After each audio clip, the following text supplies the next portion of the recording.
यहां एक और बात भी बता दूं,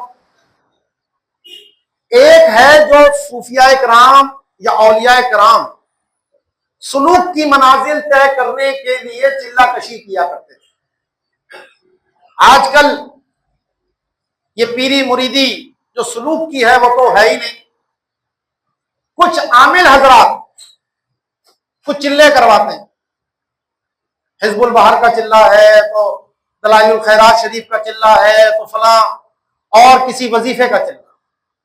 ये जो चिल्ला होता है ये आमिल हजरात अपनी अमलियात में तासीर बढ़ाने के लिए करते हैं।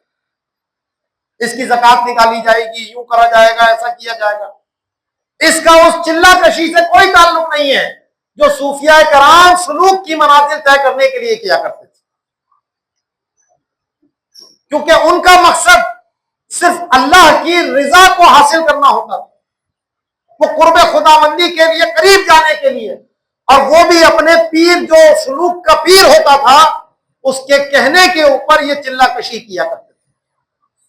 तो आज बाद लोग ये समझने बैठ गए कि जनाब हमने अगर ये चिल्ला कर लिया तो हम गोया अल्लाह के वली बन गए, हमारे पास विलायत का परवाना आ गया। तो अगर इतना ही आसान होता तो आज हर शख्स अल्लाह का वली बन के घूम रहा होता।